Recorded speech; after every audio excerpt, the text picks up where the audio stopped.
Thank you. Thank you very much, Luca, for inviting me to this very exciting conference. And it's a great pleasure for me to be here and present this work. I will present my work on this concept of digital clinical trials. We will see how we can apply artificial intelligence, wearables, and actually the novel AI tools that we are developing to change clinical practice to a very practical problem. And we will see actually how much of an impact we can do with that. So I wanted to start with this, and so really describing this digital clinical trials. So the idea is really to bring clinical care outside of the hospital and inside the home of people. We don't want to do trials as we did in the past. In the past, they have been done inside the hospital. It's a research hospital, so they are open only to wealthy people who go inside this kind of hospitals. We want to bring it really to everyone. We want to scale it up to people who may not afford to go to a clinical hospital. And we want to establish a sort of a partnership with these individuals. We want to share data in two ways. They will share their clinical data with us, and we will share whatever we learn with them. We will provide them their own health data, and we will really care about the experience of these participants. So today I will describe this 6 platforms that we're working on at Scripps Research. Each of them include the collection of large data from wearables, the processing of this data with artificial intelligence, and well, the key is always solving a clinical problem. So something that really matters for health and medicine. So we'll talk about infectious diseases. We have a large platform with 40,000 individuals, all recruited digitally as part of the fight against COVID pandemic. We will talk about maternal health. So this is a different platform following pregnant women from before pregnancy till 6 months post-pregnancy, and helping them understand the changes in their body, predicting what is happening, predicting potential of bad outcomes from the pregnancy. Then we'll look also at precision nutrition. This is our study with type 2 diabetes. We'll follow them. We'll predict actually the potential worsening of conditions. This is particularly interesting as this is a multimodal platform. So we'll see how we are integrating very different data from electronic health records to wearable data to this continuous glucose monitoring, which is a device monitoring continuously their glucose. We'll also talk about heart health, so cardiovascular care. We've done several retrospective studies there, and we'll see now how we can apply this prospectively. But I wanted to start from here. I wanted to start to define one of my favorite signals, which is the resting heart rate. This is a very simple signal for one individual, and the data you see here, well, this is my own data, as this is the only participant that I can really freely show the data. This is my resting heart rate. This is data from about a year ago. My resting heart rate, which is the heart rate just before you wake up from bed every day, so when you are at full rest, mine is around 55 pulse per minute. And this was the value I had there in July at the beginning of this figure. Then you see that my resting heart rate is increasing day by day. This is because I was traveling internationally. It was a travel in Europe. And different time zone, different foods, lack of sleep, increased my resting heart rate. As soon as I came back, the heart rate went down to normal, around 55, a small peak that you can see in the middle there.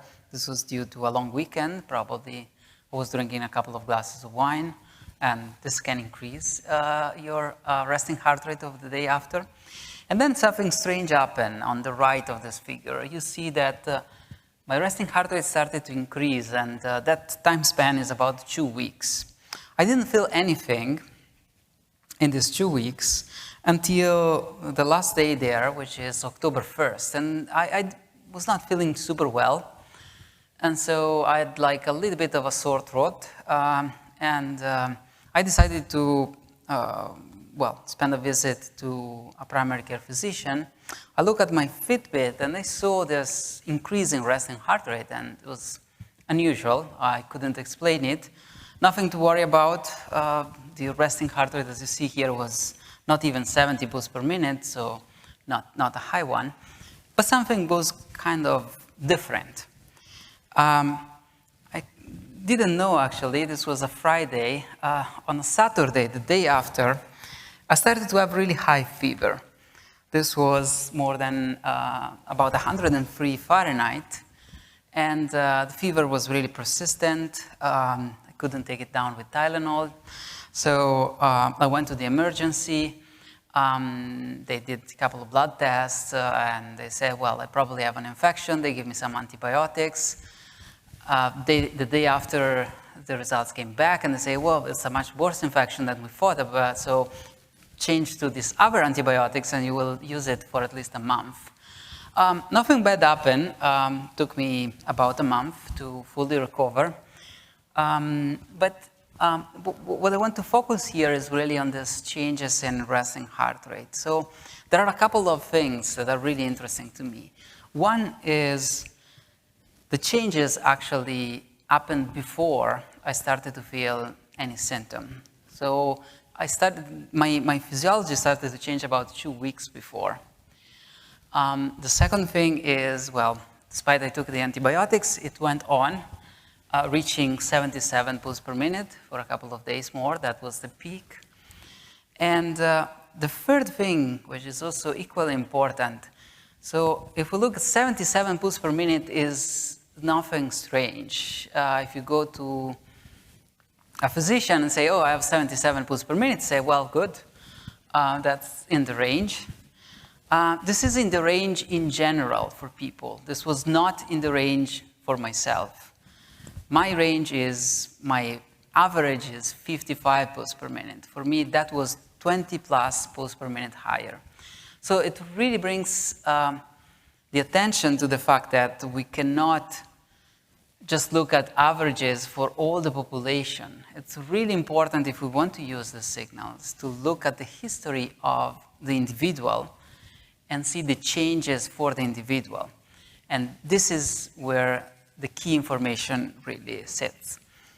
So this was my personal data, but let's go deeper into infectious diseases here.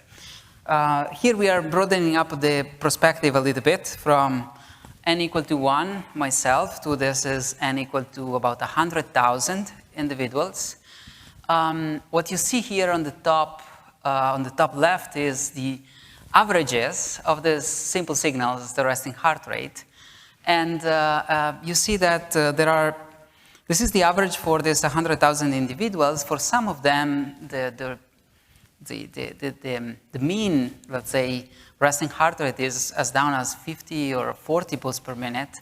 For some others, it's more than 90 pulses per minute. So again, telling you that we need to see the individual, and for the individual, we can see what changes. We cannot just look at the absolute value because that one is basically meaningless.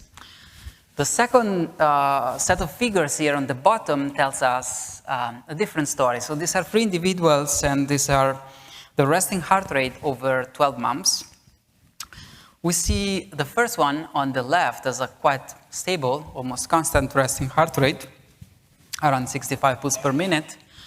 The one on the right is, you see this periodicity.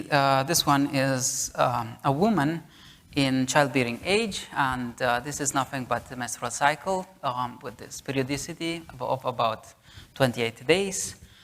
The really interesting one is the one in the center. This individual probably had something similar to what happened to me.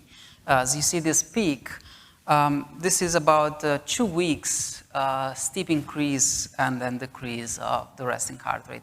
This may be an infection for that individual. In my case, of course, I could see it. Here we can only look retrospectively. We don't have the outcome for this individual, but that's a possibility.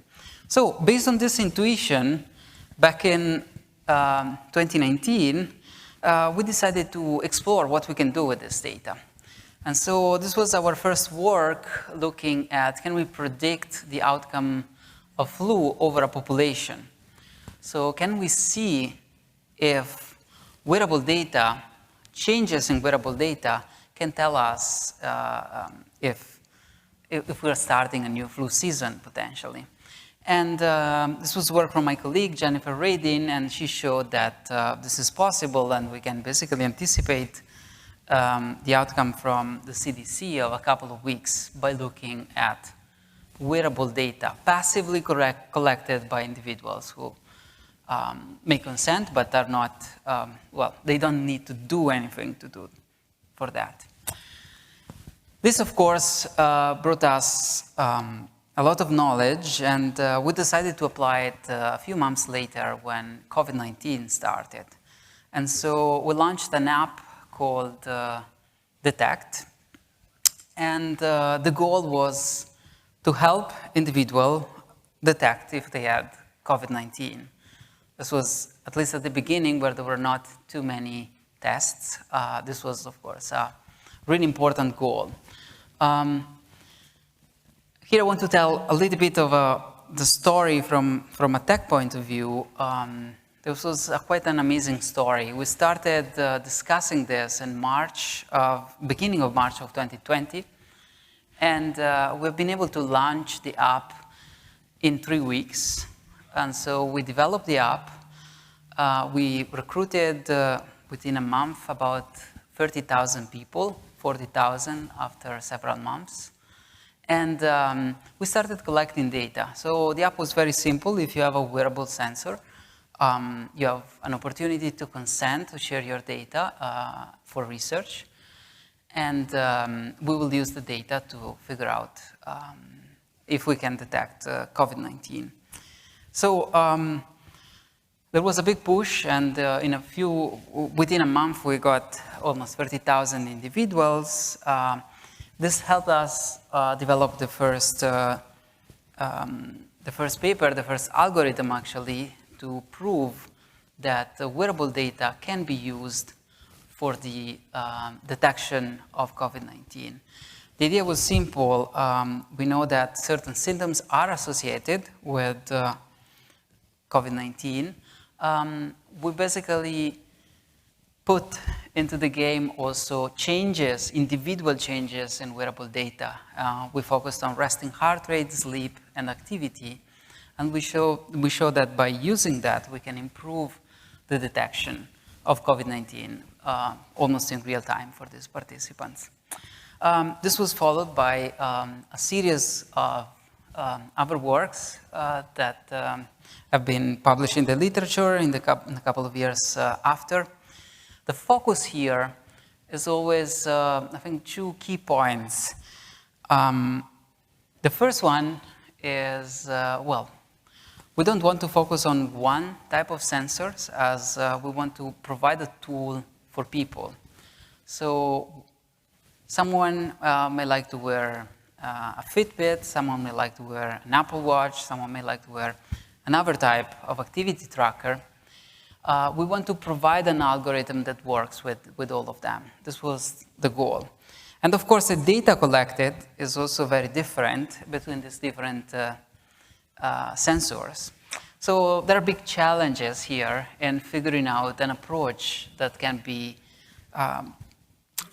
useful for any sensor. So the next paper was, well, we applied a machine learning technique with the goal of really using whatever data was available. So for some, we have very refined data. For some, we have only maybe the resting heart rate, which is the bare minimum. The algorithm just use whatever data is there.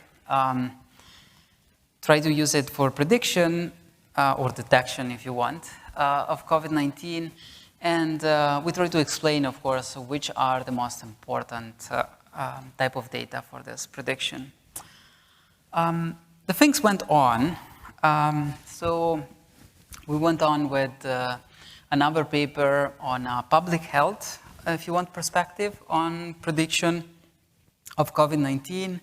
And we started also really interesting collaboration with the Robert Koch Institute in Germany.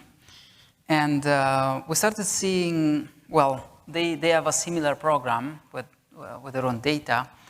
And we try to see what are the similarities and, well, can we validate what we figure out, or can they validate what they figure out?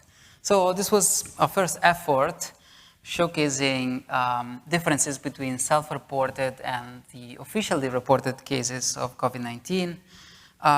You can see both here in the US and in Germany, we had that towards the end of, well, almost beginning of 2023, there is a gap, basically, between self-reported and the actual incidence of COVID-19. We went on also studying long COVID. So with the same app, we decided to monitor what is happening to these individuals after they get a COVID-19 infection. And we saw here for individual post-infection how the sleep activity and resting heart rate changes. Not much these are the signal in red, the one for the positive people. Not much surprise for activity decreasing slightly and sleep increasing for people positive to COVID-19. The really puzzling was the resting heart rate that we have seen here for a few thousand people. We see that there is an initial tachycardia just following the infection, followed by about a week of bradycardia that was very difficult for us to explain.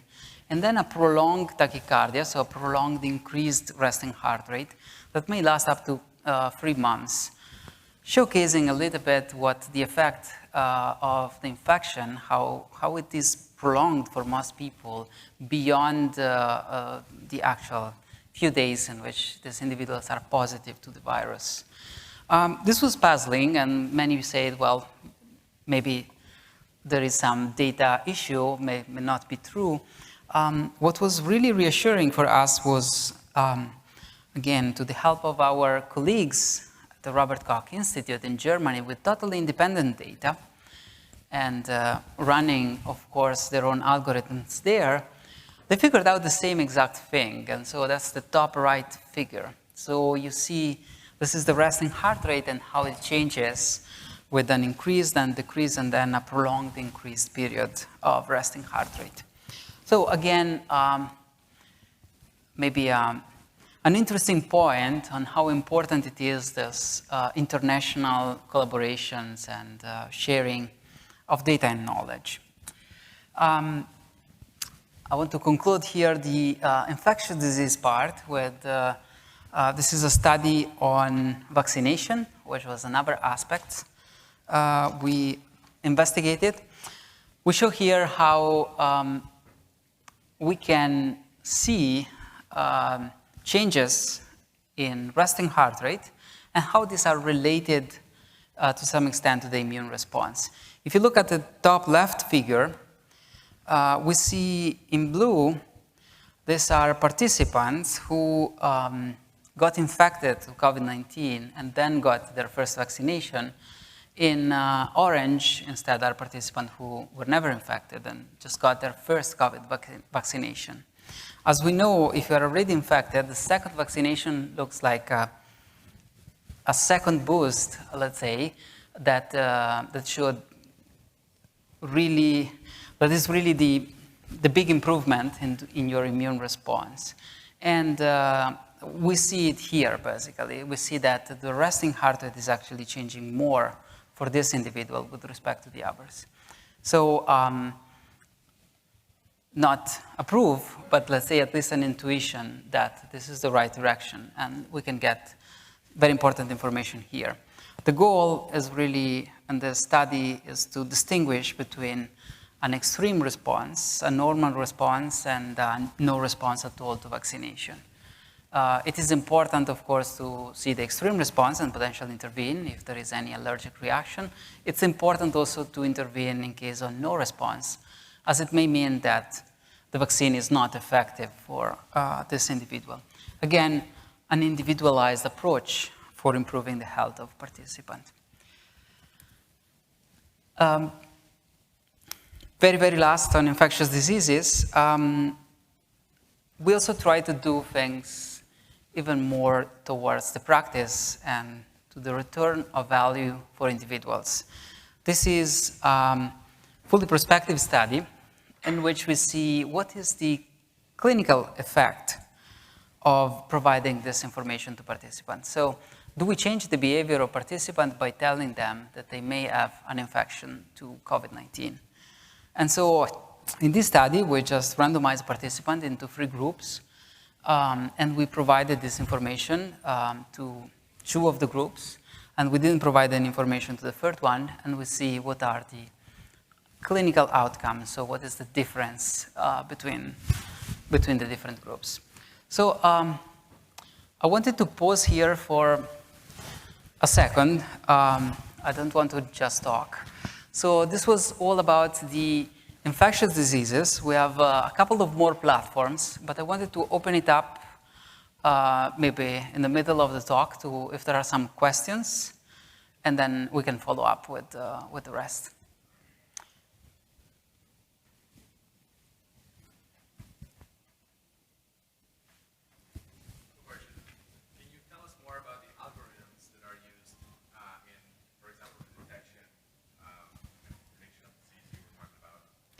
Absolutely, that's a great question. So the algorithm really look at these individualized changes.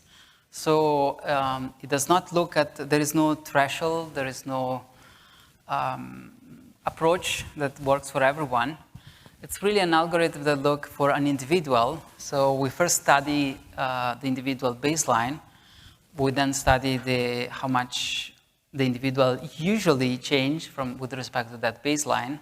So for example, we keep into account if it's women in childbearing age, and so if there is a fluctuation due to the menstrual cycle.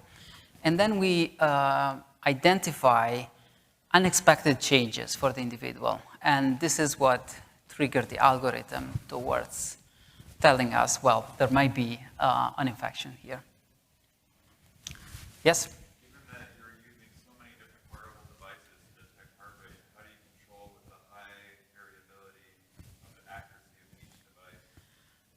That's another great question. So how do we control for the variability between different devices?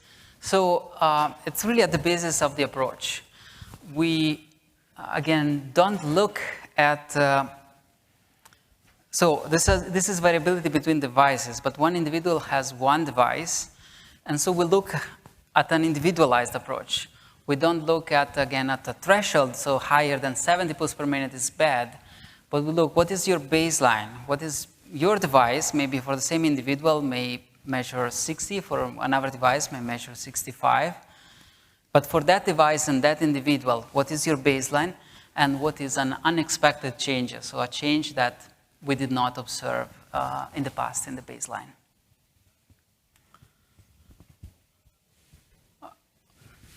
Well,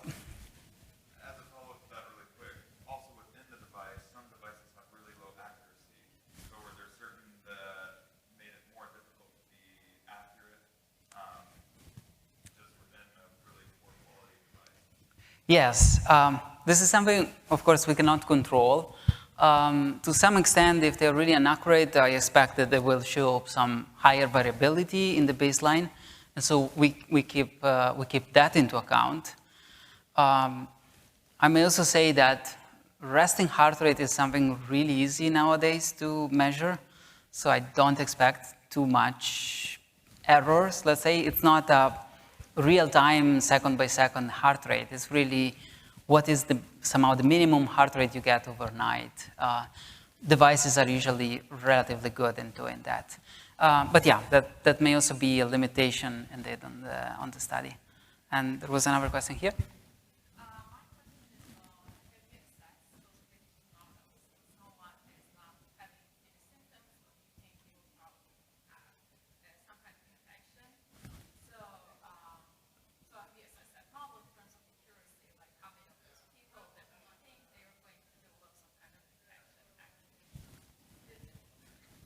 So the question, if I understand correctly, is how, if and how we assess the accuracy of these models.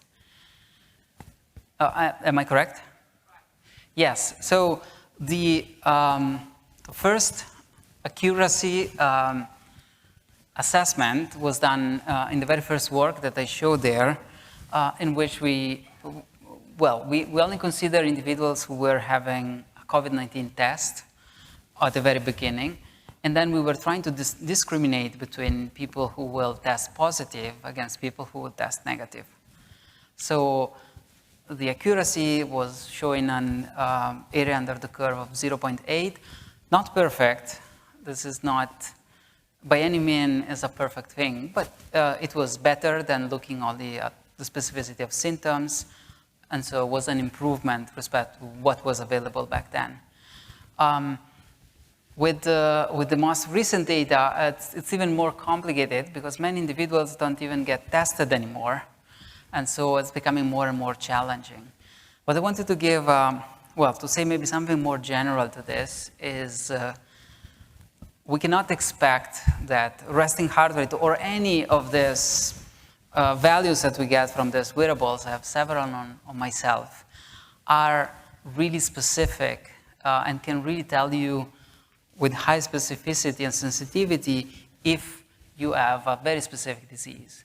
If you look at the data from myself at the very beginning, I just show an increase in resting heart rate.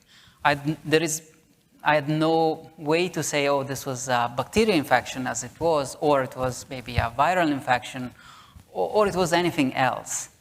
The only thing that these values can really tell you is there is something different. And the difference can become, really unusual, let's say, for the individual, and really tells, get checked, there may be something. And something may even be a period of very high stress. You may be sleeping very badly and have a very stress at work for a couple of weeks, and you will see it in your resting heart rate. As you see, for example, if you drink a couple of glasses of wine the day after. So they are very not related specifically to the infection, but they are related to your body and how is your body reacting to something. And then something else needs to play a role there to figure out what is happening. First of all, we see that something is happening, so please take care of that. All right. I would say let's go on with a couple of other platforms, and we'll get back to questions at the end. So I want to speak here also about a very different topic on heart health. And as a matter of introduction, I want to make sure we're not just discussing about very random different problems in health. What I want to give here is an overview about our work, and I strongly believe that this work, we need more people to work on these problems. We have a lot of data, thanks to our collaboration with hospitals and this digital also collection of data, like in the case of infectious diseases. And we really need more people to work there, and the the goals are really big. We can make an impact in the health of individuals. We can change how we do clinical practice. We can change how individuals get cured. So this is a really good example. So I'm dealing here with atrial fibrillation. Atrial fibrillation is basically means that your heart is beating somehow irregularly. This is usually, it's very common, especially for people 65 plus of age. It's difficult to detect, as you most likely than not, you're not even aware about that. It is indeed very important to detect it, as it comes with a five-fold increase in the probability of stroke for these individuals.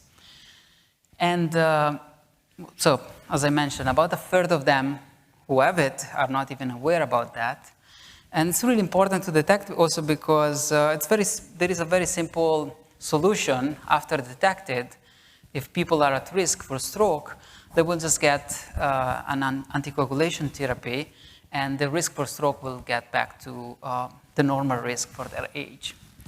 So this work started several years ago with a great work from Steve Steinobel, a colleague from Scripps, who ran probably the first digital clinical trials during which he provided about 2,000 people with a sensor, a single lead ECG for monitoring the heartbeat for about 2 weeks.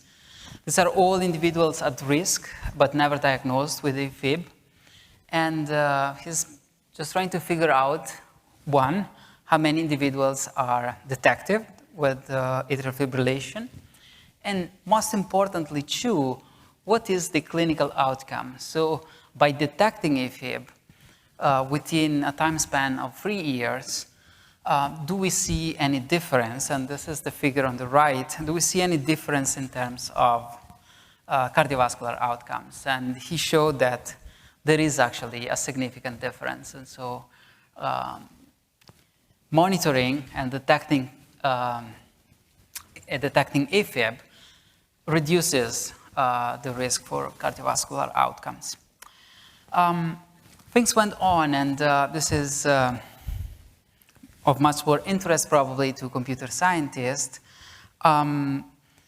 There has been work in applying deep learning to very large data for the detection of AFib and several other irregular rhythms. This is a great work from 2019 by Andrew Ng and Mintu Turakia both from Stanford.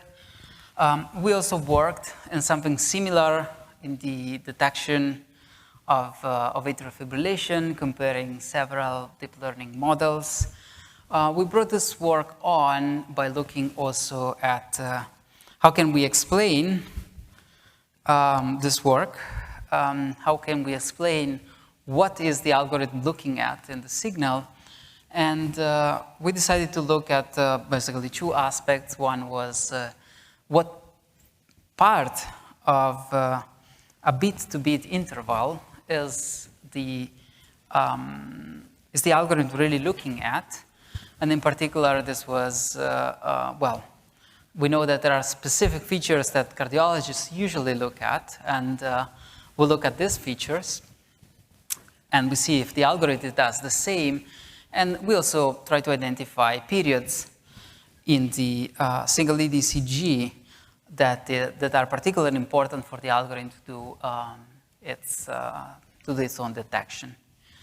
This work was very interesting, especially for what comes after. So detection is almost a solved problem. It's relatively easy. Now the next big thing is prediction of atrial fibrillation. This is a much more complicated problem. Detection is a task that a cardiologist can easily do. Of course, we try to do it with a machine, as that's cheaper, more efficient, and so on. But prediction prediction is something that a cardiologist cannot do.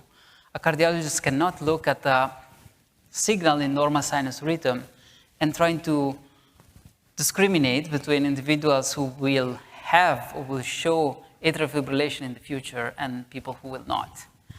And we are trying to do exactly that with our algorithms.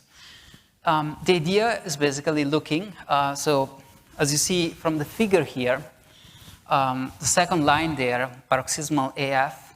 So basically, an individual may have episodes of atrial fibrillation lasting from a few minutes to several hours or days, and then long periods without AFib, lasting weeks or months even. We want to observe an individual when she's not experiencing AFib and try to tell if she actually really have AFib or not. This is clinically is extremely interesting. So we can monitor an individual, we can not detect any AFib, but say, well, this individual is at high risk. And then the individual will be invited to be monitored again until we detect atrial fibrillation. Again, it's a different problem. It's a problem that a cardiologist cannot solve, and it's a problem that is peculiar for this algorithms. Very exciting, and I hope this work will be out very soon. Another aspect that we are interested in is in the reconstruction of a 12-lead ECG.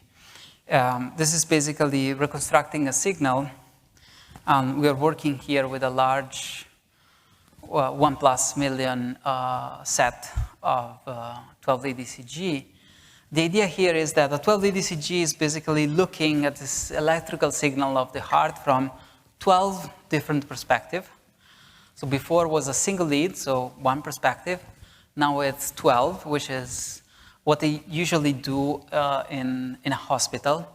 This is quite interesting as talking with cardiologists, they tell me how, well, one specific lead may tell something and another lead may tell a different story, and they really need to look at all 12 of them to get a full picture of what is happening in the heart.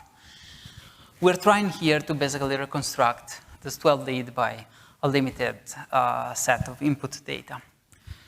And this is a picture really of the different activities from detection towards the explanation of what the algorithm is doing, towards the prediction of future outcomes, and reconstruction of a more complex signal to be then analyzed by a cardiologist. So this is all for the health platform. Maybe let me spend 10 minutes or so on precision nutrition, and then we'll try to wrap up and open it up for questions. So precision nutrition is the next big platform. The idea here is to monitor individuals with type 2 diabetes or individuals who do not have type 2 diabetes, and some are healthy, some are maybe at risk of developing type 2 diabetes. So what is type 2 diabetes, first of all? So some data, at least in the United States, about 100 million people live with either prediabetes or diabetes in the United States, so a huge percentage of the adult population, and about 1 out of 7 of the adult population have type 2 diabetes. Well, seems really spread out. What can we do with that? Well, there are some good news. There are very specific steps we can do to prevent type 2 diabetes. Probably very well known. We should be more active. We should consult our primary physician in case we have any issue. We should control our weight, eat more healthy. Yeah, they are all great things, but very general, maybe not super useful. We should consider here, again, that we do need a more individualized approach. Activity is a good example. There is the general recommendation, oh, you should do 10,000 steps. Everybody knows that we should do 10,000 steps, but is that really for everyone? Do I need to do the same 10,000 steps as a 80-year-old individual or maybe a 20-year-old individual who's much, much more active than me? How can we really try to figure out what is the right amount of steps, to be very specific, for an individual based on her or his own characteristics and status? And the same are valid for all the others. For example, food. Yes, we should eat healthy, but is healthy for me the same as healthy for someone else? Are food healthy in general, or are there foods that are actually healthy for someone but not healthy for someone else? But the second is actually true, and we see it by studying how the food, for example, the same food may impact differently the glycemic response, so the response to the food by an individual. So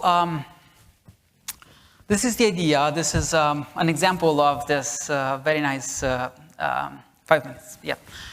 Very nice signal. This is the continuous glucose monitoring. This is a signal of your glycemic response. And this is an ideal case. We have one food intake in red. And then we have, so I'm eating my breakfast. And then my glycemic, so the amount of glucose in my blood increases and then decreases step by step. How much does it increase? And how long it takes to go back to normal, that depends on my health status and how well I react actually to glucose. This is great, but this is an ideal situation. As data scientists, we have a much more fun work in dealing with data that is not as beautiful. As you see here, for example, yes, it's easy if I know exactly when and how much individuals eat, but more often than not, I just have this continuous glucose monitoring, and I just don't have maybe any input for food, just because the individual don't report any food. And then I need to guess and interpret and change my analysis based on the knowledge that my data is incomplete. This is, in my opinion, a really key problem that we need to address in the future, how to deal with this incomplete data. That is, we have huge data, we have thousands and thousands of people, but all the data that we have is really not perfect. And so how do we deal with that? A very practical, but also theoretical problem, if you want. And